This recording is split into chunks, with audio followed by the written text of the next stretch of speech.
Hey, look at you on the other side of that camera. I hope you're having a fantastic Sunday, though I guess for some people it might be Monday when they see this. I want to play a little game. People have been playing this on YouTube. Would you rather? It's pretty self-explanatory. And my first question, would I rather have a limousine or a convertible? A limousine would be nice because that's a second business you can charge money for. Do Uber and Lyft have limousine services? Maybe I would start my own limousine service. I'd be a great limousine driver. Can you imagine ordering a limo and it's like, hello, can I take you to your destination? No, that would be creepy. You would be running from that limo screaming. Some of those limos are really long, like those stretch Cadillac Escalade limos. I don't know how people drive them. I wouldn't want to pull that into a gas station. I wouldn't want to have to parallel park that. I wouldn't want to have to back that up. But if I got a convertible car, it would have to have a roller bar because you have no roof over your head. What if you roll over? I don't like roofless vehicles that don't have anything to keep the vehicle from crushing me if I turn upside down. Not that I plan to roll over, but if it happens, I live in California. There are lots of hilly mountainous roads here. You never know. You can find yourself upside down in California without having planned to be driving upside down. Not the Stranger Things upside down, but the actual upside down. Although I have to be honest, one problem I might have with a convertible is if a bee lands on me when I'm driving, oh my gosh, I might lose control. I cannot be following the rules of the road and having bees land all over me. Come to think of it, that could actually be pretty dangerous. That'd be like Grand Theft Auto, where you're running people over on the sidewalk. If I had bees landing on me when I was driving, I'd be like, officer, I really did not mean to run down 35 people, but there was a bee in the car and I was just like,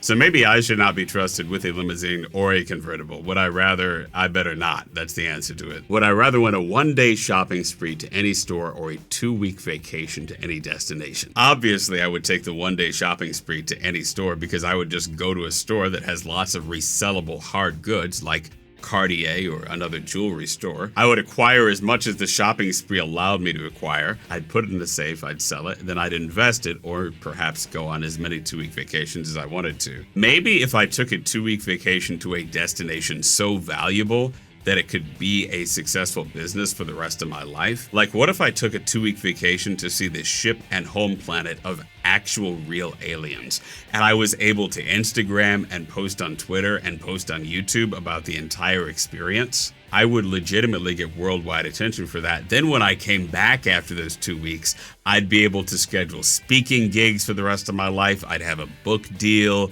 I would actually be able to spin that into a successful business. Now that I think of that or a shopping spree to any store, ooh, that is a tough one. Because any store, then I'm thinking, is a real estate office like Century 21 considered a store? Could I go on a shopping spree at a real estate office, pick up 78 free houses, and then Airbnb them all? Ooh, this one is really tough, but I'm going to say my final answer is going to be taking a vacation to any destination, as long as that destination is an actual alien ship and planets with fantastic sights to see that I can have an internet connection and post while I'm there back to Earth. Would you rather be eaten by a zombie or burnt at the stake? I would pick the zombie, and I say this because if the zombie has sensible anatomy, they are not able to eat all of me in one sitting.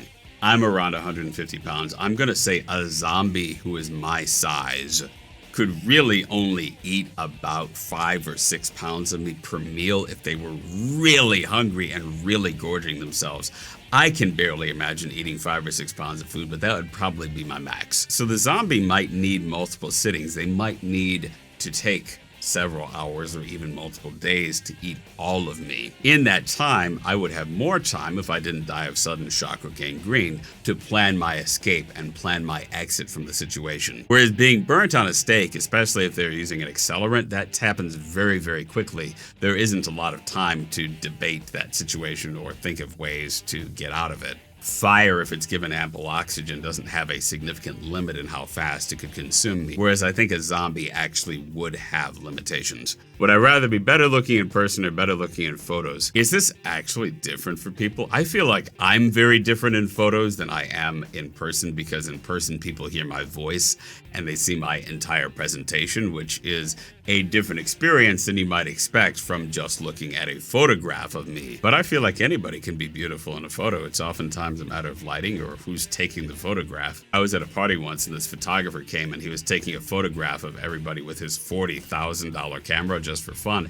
And oh my goodness, I have never looked so good in my life. That camera, whatever was going on with the lenses and the focal length and however he was doing it, it just made amazing photos. I looked like Brad Pitt in that photo. I wish I still had the photo. Maybe if I find it, I'll show it to you in another video. Would you rather always say everything on your mind and never speak again? This one is tough because some of you may know from interviews I've done that I used to suffer from selective mutism and very, very high anxiety where I did not speak for a big period of my childhood and went through a whole experience with that. But always say everything in my mind. Oh my gosh, my mind is in so many places. The world has no idea. I don't know if I'd want to be that way either. Ooh, that would be scary if I said everything that was on my mind. Because you know me, my voice carries, so people hear what I say. That's the making of a comedy movie right there. Here's the thing though, if I always said everything on my mind, I think I would be completely unable to live in any dishonesty or self-denial or tact or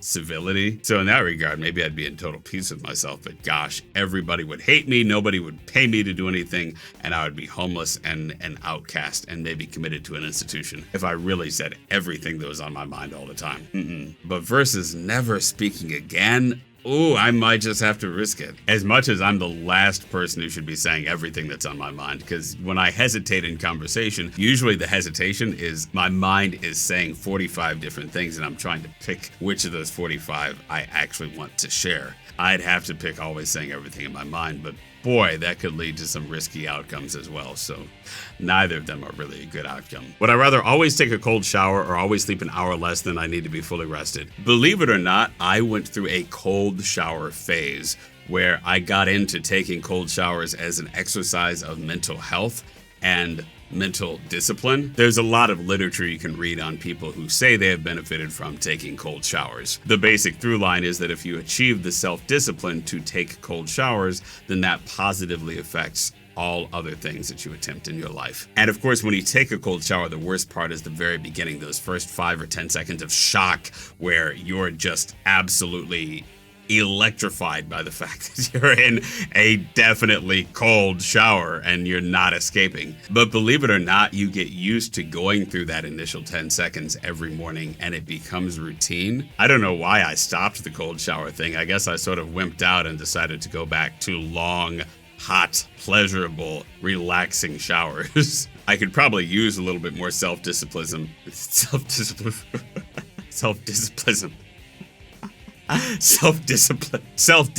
that's a new word. I could probably use a bit more self-discipline and asceticism, rejection of pleasure in my life now, so maybe I'll go back to taking cold showers. Sleeping an hour less than I need to be fully rested, that's hard because I don't know if it works like that. I've never been someone who sleeps for a super long stretch. No matter how tired I am, if I sleep for about 6 hours, I'm up and ready to go. Maybe an hour or two later, I'll feel like I didn't get enough rest and I'll want to go back to bed or take a nap, but I've never been someone who just sleeps for a 12-hour stretch. So rarely do I feel like I have a super deep sleep, and when I wake up, I don't take a long time to wake up. You know, some people take a half hour, an hour, or even 2 hours to wake up. I've always been someone since I was little who, if you wake me up from a cold dead sleep, 2 minutes, I'm up. I would still pick always taking cold showers over losing an hour of sleep, because losing sleep is medically bad in all sorts of documented ways. I'd rather suffer more and take cold showers. All right, I hope you enjoyed this video. I appreciate you. I hope you have a fantastic week. And if this week isn't fantastic, then I hope the sun comes out for you tomorrow. See you soon.